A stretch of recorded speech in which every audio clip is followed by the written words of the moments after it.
May the 12th, 2015. On this night, railroad safety in America would be changed forever within a small neighborhood of Philadelphia, Pennsylvania. An accident that continues to spark debate today over who or what was responsible. Today, 10 years later, we look back on one of the worst train wrecks of recent U.S. history.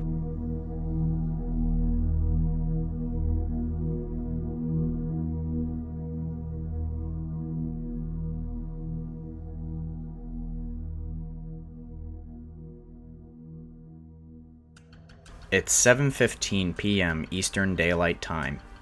Amtrak Northeast Regional 188 prepares to depart Washington's Union Station bound for New York Penn. The journey should take approximately 3 hours if everything goes to schedule with all the station stops. Regionals like 188 are a frequent sight shuttling between Amtrak's Northeast Corridor, a high-speed main line built by the Pennsylvania Railroad that is rich in profits and history both tragic and triumphant. The consist of Amtrak 188 consists of one of Amtrak's newest electric locomotives, ACS 64-601, one of the prototypes that was tested in Pueblo, Colorado, before being delivered to Amtrak in 2014 to replace the aging AEM-7 and unreliable HHP-8 fleet of locomotives. These Euro Sprinter-inspired engines, numbering 70 in total, built by Siemens, could easily do 125 miles per hour and are one of the most modern engines in Amtrak's fleet today. Behind the 601 is 7 Amfleet coaches whose stainless steel design and construction dates back to the 1970s, carrying 238 passengers and a crew of 5.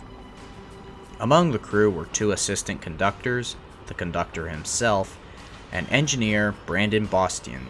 The then 32-year-old had been on duty since 1 o'clock that afternoon on another trip prior to 188. At 9:10 p.m., the train leaves Philadelphia's 30th Street station, passing the historic Zoo Tower, where it is routed to the Philly to Trenton section of the Northeast Corridor.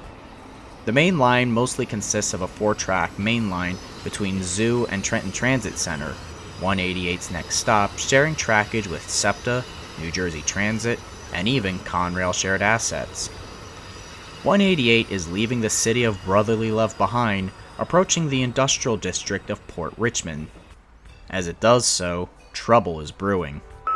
Train 769 Amtrak C-Tech, over. Track CTC 6 to 769, over. 769 coming out of Montua, right at almost the Diamond Street undergrade bridge. Some hit our windshield. I don't know if somebody threw something or somebody, but our windshield is shattered. I saw somebody by the side of the rail, but they had a light on. They had on a light on dark clothes. I couldn't see what they looked like, but the windshield from this train is shattered, over. Alright, talk to me here. Somebody either threw something or... Alright. Diamond Street Underbridge? Underbridge. Bridge. You're all alright? Over. So far, everything. I mean, I just got glass in my face. I saw a trespasser by the freight tracks, blew the horn, it had a light, they put the light out, and that's when it happened. It's I dumped the train about 6 cat poles from where it happened, over. Hearing what was going on, Bostian radioed in. Diamond Street Bridge was a location that was no stranger to trespassers and vandal attacks, usually by young kids. Amtrak 188, accept the 769, hot rail, number 2 rail coming, over. CETC 6, 769, what's your exact location there? I'm over on top of 22nd and Diamond, right over Diamond Street, around 22nd, milepost 86. It's milepost 86.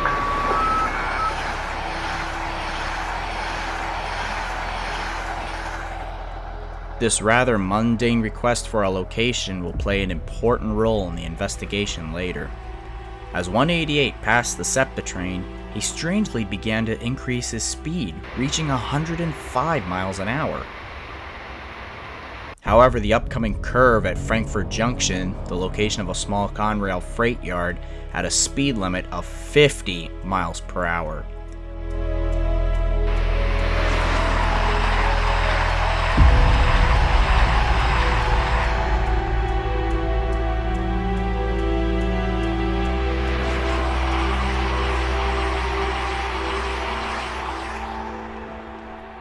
Realizing the fatal mistake, Bastian instinctively threw the train into emergency stop.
A fatal train derailment in the city of Philadelphia. An Amtrak train with 243 people on board went off the rails. 5 people dead tonight, and at least 130 people were taken to hospitals in the area, 6 of them critically injured. You're looking at pictures now of some of the walking wounded. Crawling, okay? Where am I crawling to? Crawl forward, sir. Keep crawling. Keep crawling. Keep crawling. Hey. Come on, man. Notify Amtrak to shut down the entire northeast corridor. We have a major event here. The site was utter chaos. As 601 entered the curve twice over the speed limit, lateral forces caused the engine to tip over, but remain mostly upright. It finally derailed and skidded at an angle, kicking ballast up into the windshield and tearing through the Frankford Yard access tracks, taking the am fleets with it. The business class car, right behind 601, suffered catastrophic damage, being crushed into half its size like a used soda can. The quiet car, second and third, found themselves sideways in the Conrail yard nearby a pedestrian bridge. The rest of the cars either lay on their side or jackknife near the other cars. The crash quickly got the attention of locals, as while 601 departed the rails, it tore its rear pantograph clean off, causing bright arcs to flash as the catenary was ripped down. If that didn't get people's attention, the roar of the crash sure did, as while many locals dialed 911, others bravely rushed from their homes toward the site to help carry the victims away and administer whatever aid they could, completely disregarding the fact they could be zapped by downed high voltage catenary lines. First responders quickly joined them in the effort since the crash was close to a densely populated neighborhood.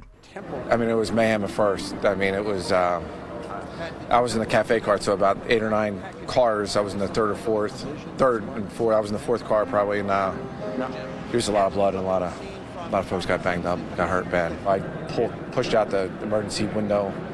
I had to lift myself up because it was kind of in the ceiling, and then lifted people up. About 8 or 9 people got out. The crash site was eerily the site of another, far deadlier derailment in 1943, when the Pennsylvania Railroad Congressional Limited derailed after a hotbox broke an axle on a coach, killing 79 people. Of the 245 people on board Amtrak 188, 7 were killed at the site, while an 8th died in hospital at Temple University Hospital. 185 were injured, 11 of them being critical. It was the deadliest accident on the Northeast Corridor since the Chase, Maryland collision in 1987, where an Amtrak Colonial rear-ended a set of Conrail locomotives with a stoned crew that ran a stop signal, killing 16. Among the injured was the engineer, Bastian, who suffered a concussion when his head hit the dashboard control stand of the locomotive. Thankfully, the crashing train missed a set of tanker cars in storage in Frankford Yard at the time. Had they been hit, a fire could easily spread through the wreckage, killing scores of people. Investigators from the National Transportation Safety Board descended onto the scene, working around the clock at the crash site to look for evidence on what could have caused this catastrophe. They were under immense pressure as the Northeast Corridor is a very important and busy right-of-way, one of the busiest in the country. As they worked, many theories arose from the mass media and general public, including terrorism, as not only was the SEPTA train hit by rocks at Diamond Street Bridge, but a passing Acela Express train was also reporting having rocks thrown at it, breaking some windows. News articles said the same must have happened to 188, as evident by the shattered windshield.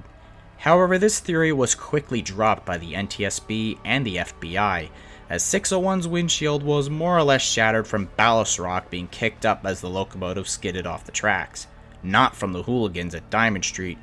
Drug and alcohol tests came back negative for Bastian, and there was little to no evidence that he was suffering from depression or fatigue, as he had been on duty since 1 p.m.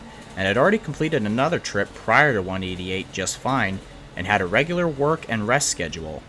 He was also no rookie, being qualified for the Northeast Corridor since 2013, and even his fellow employees like those on 188 said he was a good engineer who knew what he was doing, and finally, he wasn't even on his phone before impact. So if he's such a good, coherent, qualified engineer, and there was no foul play from him or the Vandals, why the hell did this accident have to happen?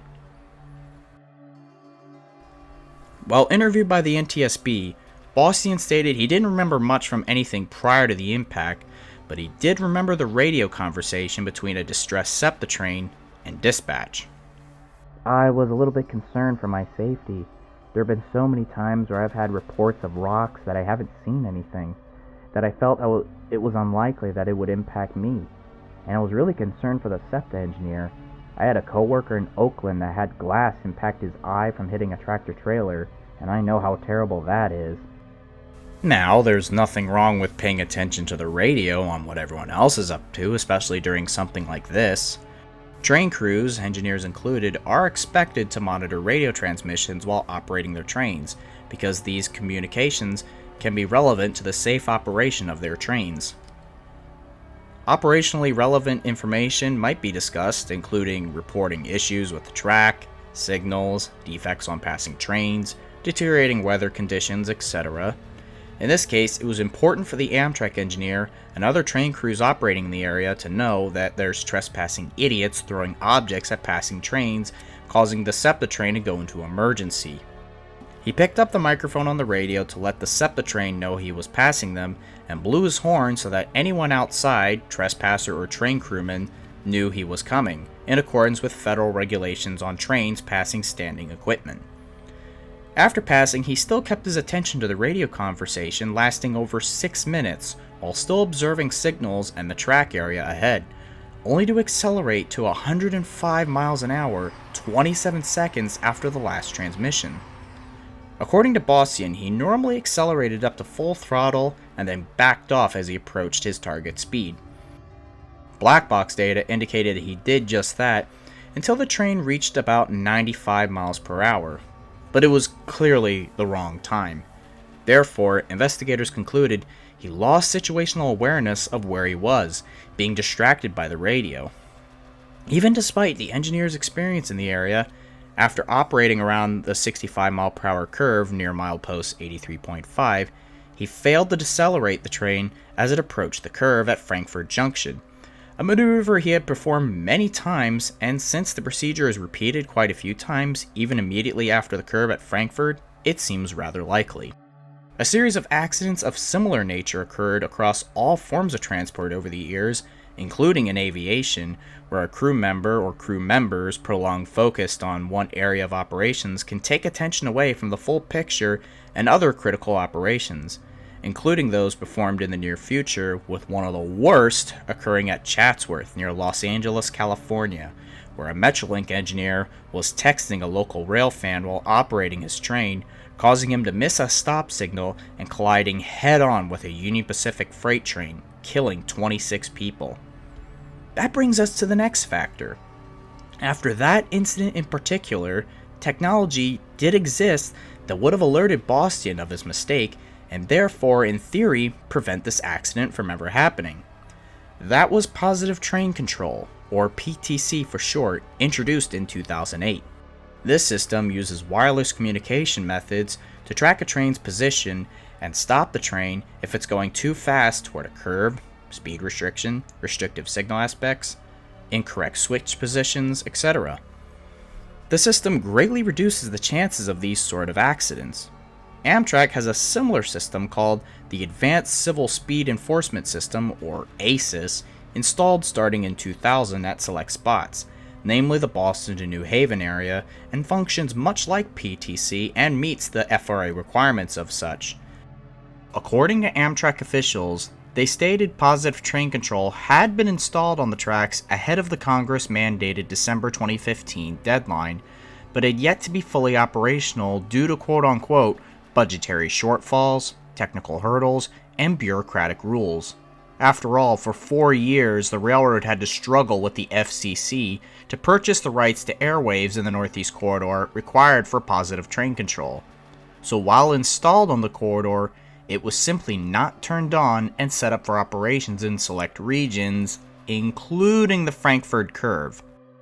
Many argue had it been there, it would have prevented the accident. So, no PTC. What else could have stopped this? All Amtrak main tracks on the Northeast Corridor and compliant equipment are equipped with cab signals, which date back to the Pennsylvania Railroad days, wired to an automatic train control system, or ATC. They consist of a display of different signal aspects, and any aspect other than clear was met with a loud whistle or tone, and if not acknowledged, would result in an emergency stop. The main difference is PTC stops or slows a train well in advance of a violation.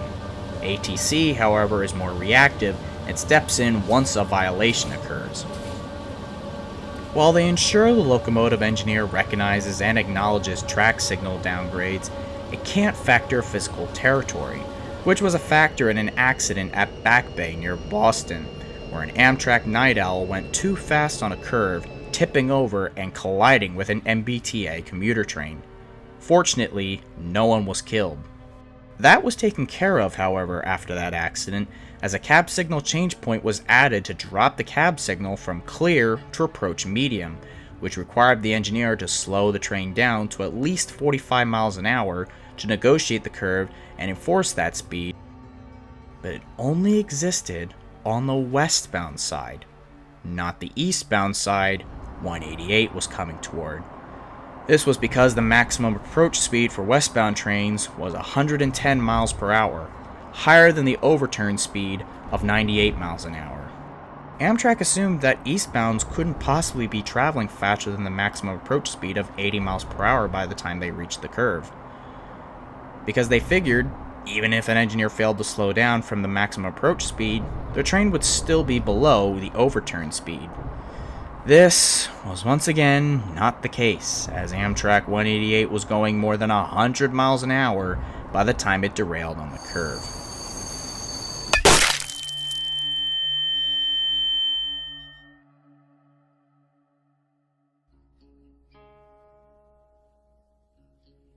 The NTSB's final report labeled the probable cause as the engineer losing situational awareness, causing him to accelerate his train sooner than he should have, resulting in the train overturning at the curve, killing 8 people.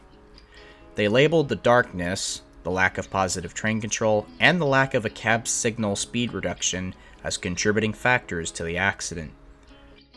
The suspects that threw the rocks at the SEPTA and Acela trains were never found, But on May 18, 2017, Brandon Bastian was arrested and charged by the then Pennsylvania Attorney General Josh Shapiro for 8 counts of involuntary manslaughter, causing a catastrophe, and numerous counts of reckless endangerment. That very September, Philadelphia Municipal Court Judge Thomas Garrett dismissed all the charges against Bastian, ruling after a preliminary hearing that the evidence did not support the charges, labeling the derailment as a mere accident with no criminal intent. The next year, however, following an appeal of Garrett's ruling by Pennsylvania Attorney General's office, Philadelphia's Common Plea Court Judge, Catherine Streeter Lewis, reinstated all criminal charges against Bastian, but ultimately this went nowhere, as once again the charges were dropped by July of 2019, only to be reinstated again on May 14, 2020 by Superior Court Judge Victor Stable. This also went nowhere, as on March 4, 2022, a jury acquitted Bastian on all charges, and since then, no more criminal charges were filed against Bastian. Whether or not he should have served jail time for his actions is debated, but what do you think? Today, nearly the entire Northeast Corridor is protected by positive train control, with other railroads, including those that shared Amtrak territory, following suit, with SEPTA being one of the first to be compliant. ACS 64601, as well as some of the AM fleets involved in the wreck, were deemed damaged beyond repair. As of 2023, 601 was still being salvaged for spare parts and will eventually be scrapped. Its exact location, however, is unknown. 10 years have gone by, and the effects of this accident can still be felt today, and likely will be for many more years to come, as it's fair to say 188 helped change railroad history so that it's safer than ever before.